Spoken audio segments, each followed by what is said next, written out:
Hey team, how are you? It's a beautiful Saturday night. It's day 22 or 23 of the 30-day challenge. We're getting near the end.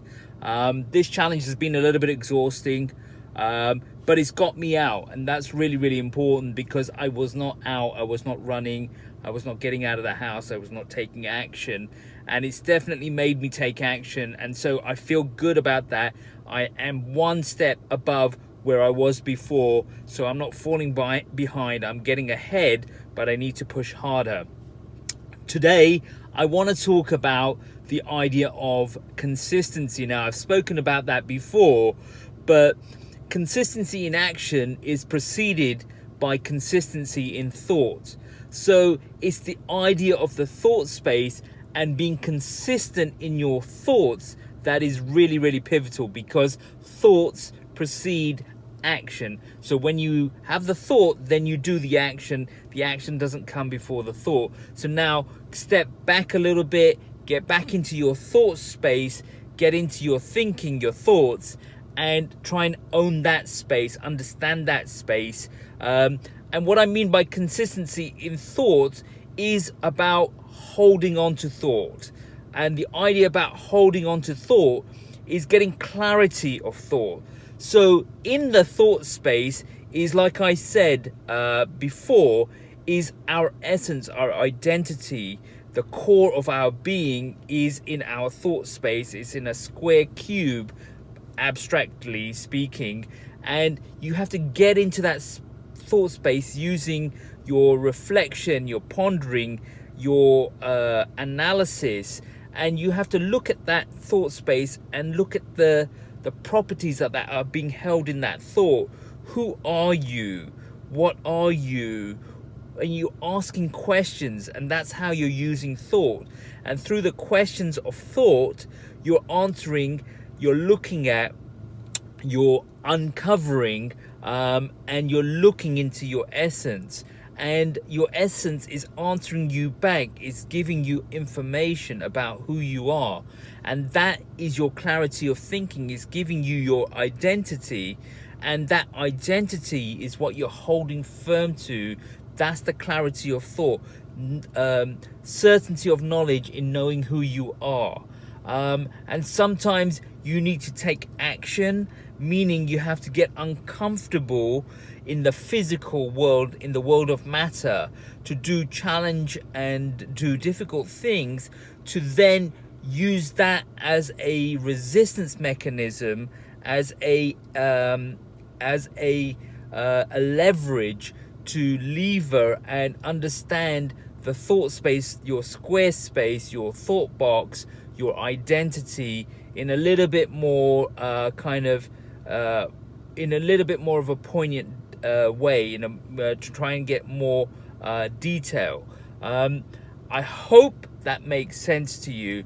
The point I'm trying to make is you have to have certainty of knowledge in who you are, and that is your consistency of thought. When you have that certainty of knowledge, it provides you the platform, the foundation upon which everything else, your identity, your actions, and how you operate in the universe stand, reflect, are materialized. So to get to that level is, you need to get into a routine, a ritual, a practice of prayers.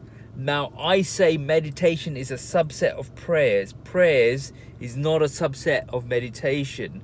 And so you have to get into prayers, and you have to connect not only internally, but holistically at the macro level. So you have to get what I call contextual awareness. So when you connect, you're not connecting just in terms of that thought space that you have internally, but you're connecting that thought space internally with all that is all around you. So you're getting contextual awareness, and within that contextual awareness of your existence, that you exist, that you're going to die, that there is a purpose, that you've been created, that there is a power above you, that you try and connect to that power. That's the contextual awareness. That's the big picture. And within that big picture is your square space and your thought space, and you're fitting your thought space within that picture, and then getting again a context, a recognition of yourself within that bigger picture, within that bigger reality. And when you do that, then you get that certainty of knowledge, that certainty of understanding of who you are through challenge and thought. And then you, through that certainty, get consistency of thought, which is your clarity. And you have to use willpower to maintain that consistency of thought, which is your foundation. This is how you're able to then leverage that to get to higher thinking and to get to higher action in the physical, in the universe. And that's how you impact and leave value in the universe. And your impact is your reputation, the things that you've left behind based on your actions in the universe. So just a quick couple of points, and I wish you a wonderful day. I'm going to leave you a little bit of a video of what I did in terms of running, just leaving that going. You know, I'm not doing as effectively as I want to right now, but we will definitely get there. I feel it. It's just a matter of understanding what I need to do in terms of where I need to start jogging throughout the day. There's a certain period that I have to do it, and it's definitely not at night. All right, guys, talk to you soon. Bye now. Hey team, how are you? It's day 22 of the 30-day challenge, and just got out of the car. It's a late night, and I'm just gonna do a quick run before I get to bed. It's all interesting that I'm not doing this run the way I anticipated, and the fact that it's day 22 and I'm still not there yet as far as you know, doing the full 30-minute jog is very, very interesting. It basically is telling me that I'm doing it at the wrong time of the day, and I need to change my cycle, probably do it in the afternoon.